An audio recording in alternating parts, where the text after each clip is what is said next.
Celebrate the holidays with today's hottest stars in an all-new special. Ricky Martin, Celine Dion, Santa sent him job for me. Gloria Estefan, and more. The all-new special, and so this is Christmas. CBS Monday. This week on Dave, don't miss Will Smith, Johnny Depp, Farrah Fawcett, Harrison Ford, and Julia Roberts. It's a superstar week of late shows. Now your local news.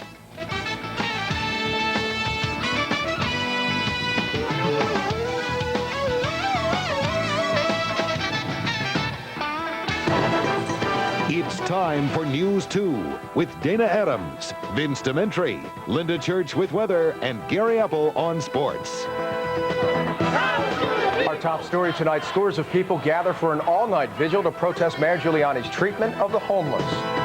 Good evening, everyone. It's going to be a long, sleepless night for the people in Union Square Park. They claim the mayor is out of control when it comes to his policies on the homeless, so they're taking desperate action and risking arrest. News 2 reporter Sukanya Krishnan is live in Union Square Park with more. Sukanya? Dana, this is going to be a long and sleepless night. This is the second part of the protest. It started around 8:30 tonight. It will go on till 7 a.m. the morning. Now, there's about 60 protesters that are here in this confined space. You can see that they're chanting right now. They're basically trying to show you what the city streets will look like if the homeless people are forced out of the shelter and onto the streets. They say they want this protest to be peaceful, which they're trying to do. There's plenty of police on hand, and they say they want the message to get across.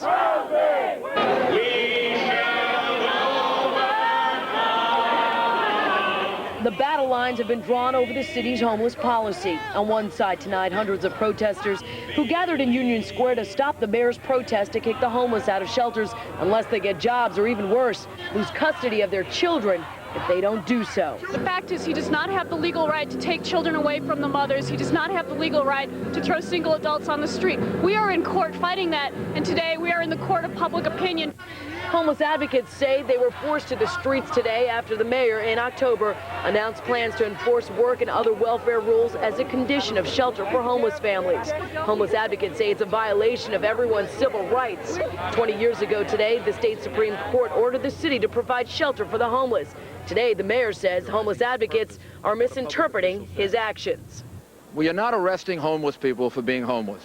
We are not arresting homeless people for just sleeping on the street.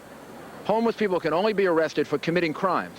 The homeless crackdown began shortly after Nicole Barrett was viciously attacked with a brick by a homeless person. But today, with hundreds of protesters by their side, former Mayor David Dinkins, Manhattan Borough President C. Virginia Fields, and Reverend Al Sharpton all called for a change. This mayor has made it clear that he has declared war on the homeless.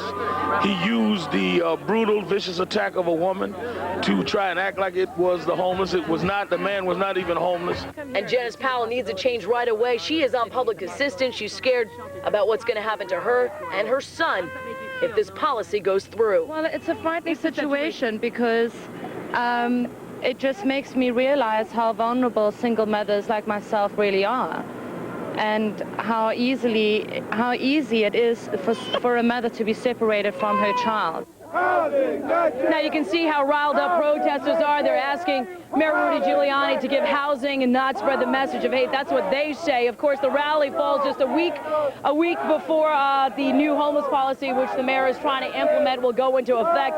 Homeless advocates say they plan on fighting it all the way to the court. Of course, these protesters will be here till 7 o'clock in the morning. Live, I'm Sukanya Krishnan, News 2. Thank you, Sukanya. Tonight, a battle of a different kind. The custody battle over a 5-year-old Cuban boy is now becoming a full-blown diplomatic battle. And Cuba's leader, Fidel Castro, is threatening civil unrest if that child isn't returned. The U.S. ordered beefed-up security outside its mission in Havana. That after Cuban security forces increased its own manpower from usually just a few to dozens. The rise in military presence is over 5-year-old Elian Gonzalez. He was rescued off the Florida coast after his mother and stepfather drowned when their overcrowded boat sank. Now, Cuban President Fidel Castro is giving a 72-hour deadline for the boy's return to his biological father in Cuba. There will be millions of people in the streets demanding the boy's freedom, he said. It will be difficult to hold back the population with the state of irritation. The State Department response? We expect the government of Cuba to fulfill its obligation to protect international diplomatic missions and their personnel. On one of the Sunday morning network political shows, Republican presidential candidate and Vietnam War veteran, Senator John McCain says, keep the boy here. Freedom is something that I want for all people in Cuba and every oppressed country in the world, and I certainly would not want to put anybody in the hands of Mr. Castro unless it's absolutely necessary to do so, and certainly not necessary in this case. Ilian has been staying with relatives in Miami since Thanksgiving, and they say the child is better off with them. There is no future for the kid to go back there. For what? You know, then when he gets 15, 16 years old, he's going to try to come back again. We know that's what his mother wanted, to let God save him and let him begin this new life in freedom. Late tonight, some 500 people protested outside the U.S. Embassy in Havana. The protesters were vocal, but not violent. And for now, the U.S. is not wavering in its intention to allow the Florida courts to decide the fate of Ilian Gonzalez. Dana?